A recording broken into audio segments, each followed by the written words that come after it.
The wind was unusually quiet that morning, brushing gently against the metal of the old bus stop bench on the edge of town. The road, cracked and worn from years of use, stretched long and empty under the pale light of dawn. Birds stirred in distant trees, but otherwise the world remained still, except for one small, trembling figure nestled beside a battered duffel bag. His fur, dusty and slightly matted, glowed a faint golden brown in the rising light. His eyes, too large for his head and too sad for a creature so young, watched every passing car with a flicker of desperate hope. He was a German shepherd puppy, no older than 4 months, barely weaned from his mother. A frayed blue collar clung loosely around his neck, and attached to it, with the faintest shake of movement, was a damp, crumpled piece of lined notebook paper folded in half and taped shut with care. No one knew how long he had been there.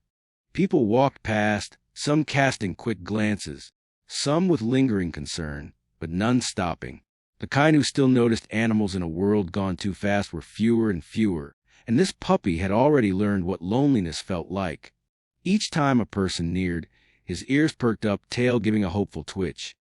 But when they kept walking, and then the door opened, his head would drop slowly, eyes dulling once more. He didn't bark, he didn't whine, he simply waited. It wasn't until 7:13 a.m. that a rusted red bicycle skidded to a stop just a feet away.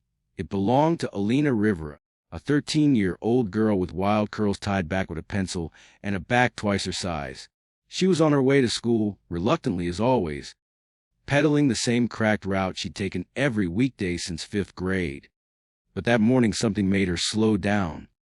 She hadn't noticed the puppy at first, but the moment she saw his eyes, everything else, the test she hadn't studied for, the fight with her dad last night, even her empty stomach, vanished from her mind. She dropped the bike, letting it crash to the ground, and walked cautiously toward the puppy. He didn't move away. He didn't growl or bark. Instead, he tilted his head slightly, watching her like she might be the answer to something he'd been asking for hours, maybe days. Alina knelt beside him, her fingers trembling as they brushed against his fur. He was warm, soft, too light. She noticed the paper taped to his collar and carefully peeled it off, holding it like it might fall apart in her hands. She unfolded it slowly. The handwriting was shaky, messy, like it had been written by someone too tired, or too scared, or both. His name is Roscoe. He's not bad, I swear. He likes belly rubs and grilled cheese crusts. I wanted to keep him, but I can't. My mom said no. We lost our home last week. She said we'd have to let go of everything. I didn't want to leave him at the shelter because I heard they keep dogs too long if no one comes. Please, whoever finds him, please be kind. He's all I had. Love. L. Alina read it twice. Then a third time, she felt something pull tight inside her chest, like the letter had reached in and found the part of her heart she'd built walls around. Her eyes stung, but she blinked fast, refusing to cry in front of a dog, even one with such broken eyes. Roscoe looked at her, his head resting now on his little paws, like he already knew she'd read the note, already knew what it meant. She sat beside him on the cold concrete, cross-legged, ignoring the early morning chill. She reached into her backpack and pulled out half a peanut butter sandwich, unwrapped it, and broke off a corner. Roscoe sniffed it, then gently took it from her hand, chewing slowly, cautiously, as though the food might vanish mid-bite. Alina didn't know what to do next. She was 13. She couldn't just take him home, not with her dad already working double shifts and barely affording rent. But she also couldn't walk away, not after reading the letter, not after seeing those eyes. So she did the only thing she could think of. She called her best friend Katie. Katie answered on the third ring, groggy and irritated. Alina, why are you calling me before school? Did Miss Trent cancel the quiz? No, Alina said quickly, her voice tight.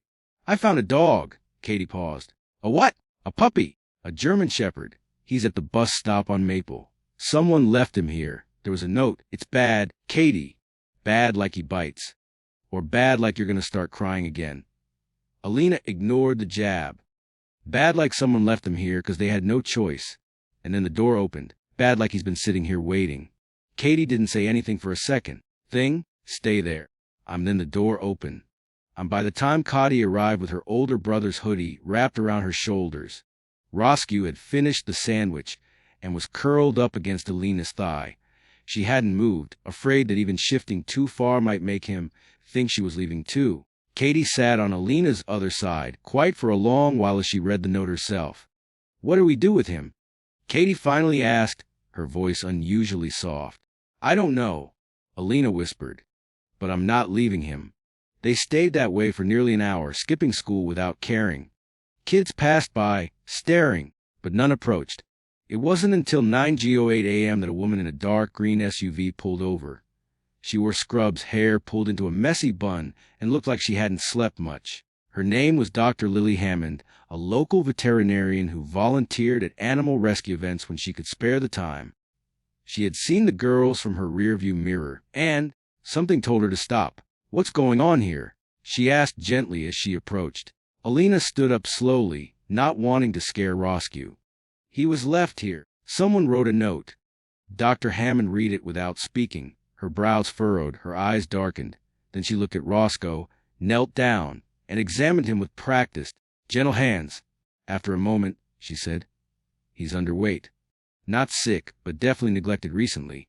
He hasn't been on the street long, though. His pads are still soft." "He's good," Alina said quietly. "He's really good." Dr. Hammond nodded. "You two found him?" Alina nodded. "We don't want to leave him." The vet sighed. "Well, you can't take him to school, and shelters are packed right now. But my clinic has a temporary care program. I can hold him for a week. If no one claims him, he'll be up for adoption. But we'll keep him safe." Alina hesitated. "Can I visit him?" "Yes." Dr. Hammond smiled. "You can visit him anytime." As they loaded Roscoe gently into the back of her SUV, the puppy turned to look at Alina through the window, pressing his nose briefly to the glass. She pressed her hand there too. A silent promise. The clinic smelled of antiseptic and lavender. A strange combination that somehow made Roscoe's ears twitch the moment he stepped inside. Dr. Hammond carried him gently through the back entrance, past rows of barking dogs and whining cats, until they reached a small, quiet room with a heated floor and a fleece blanket folded in the corner. She placed him down carefully, watching as he sniffed the air, tail wagging once, uncertain. He turned in a slow circle, then curled up tightly on the blanket, his eyes heavy but his body still tense, like he wasn't sure if it was safe to sleep yet. Alina watched through the window beside the room, fingers gripping the glass, heart thudding painfully in her chest. She wanted to climb through and hold him again, reassure him that he hadn't been abandoned again, not really. But she also knew she had to give him time. Let him understand that this place, for now at least, meant warmth and food and kindness, not loss, not another goodbye. Back at home that night, the silence hit harder than usual. Alina sat on the edge of her bed, the paper note lying beside her like a ghost that refused to fade. She read it again and again, each word heavier than the last. "He's all I had." Who was Elle? A boy? A girl? How old? Why did they have to choose between a home and a heartbeat? She imagined a kid no older than her, sitting in the back of a car or a shelter hallway, crying silently as Roscoe disappeared around a corner. She imagined the moment the collar was fastened, the note written in rushed, trembling scrawl, the goodbye whispered through choked sobs. She didn't sleep much. 3 weeks had passed since Roscoe had been found, and in that time, something quiet but miraculous had taken root. Alina visited him every single day after school, rain or shine, sitting cross-legged beside his kennel and reading out loud from her notebooks. Science facts, half-written poems, the first chapter of a story she once swore she'd never show anyone. Roscoe would tilt his head, eyes wide and ears alert, listening like every word mattered. And somehow, it felt like he understood. Sometimes she would cry without explaining why, and he would simply press his nose against her hand, grounding her in ways no human ever had. He became her calm in the storm, the heartbeat she didn't know she was missing. She had gone from rescuing him to needing him more than she ever imagined. But as the weeks passed, the truth loomed larger. Roscoe still didn't have a permanent home.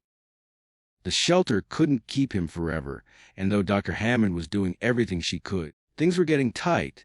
Adoptions were slow, donations slower. A hard decision was approaching, one Alina could feel but wasn't ready to face. Then, one Thursday afternoon, a knock echoed at the clinic's front desk. A woman in a faded green coat stepped inside, her hair pulled back into a trembling ponytail. A young boy, barely 10 years old, clinging to her hand. He looked scared. Not the kind of scared that came from dogs, but the kind that came from life. The woman held up a photo, a blurry image of a German shepherd puppy with mismatched paws and crooked ears. Alina, standing just a few feet away, froze. "That's him," the boy said, voice barely a whisper. "That's Roscoe." Dr. Hammond walked out from the back, quiet as ever, and led them to the visiting room. Alina followed, her chest tight. When the boy saw Roscoe through the glass, his knees buckled. "I wrote the note," he said suddenly. His name was Roscoe because of the cartoon. He liked to sit in my lap and eat toast. But we lost everything. My mom said we couldn't keep him.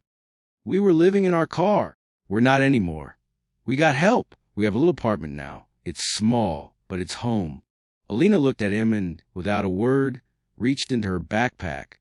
She pulled out a crumpled piece of notebook paper, the original note, and handed it to him. "He waited," she said softly. "Every day. He never gave up on you." The boy burst into tears. And so did Alina, and Dr. Hammond. Even Roscoe let out a soft whine, pressing against the glass. A tail thudding as the door opened, and his boy dropped to his knees, wrapping his arms around him with a trembling, desperate kind of love. They went home together that day. Alina watched them leave, hand pressed to the window once more. And though her arms felt empty, her heart felt full. She hadn't just saved a puppy, she had returned a family to itself. She had proven that hope isn't foolish, and that sometimes the smallest act, a sandwich, a call, a simple decision to stop and see, can echo louder than the loudest scream. Sometimes it takes a broken dog to remind us how to be whole. And then the door opened. And sometimes, just sometimes, the note left behind the beginning of something far more beautiful than we ever imagined.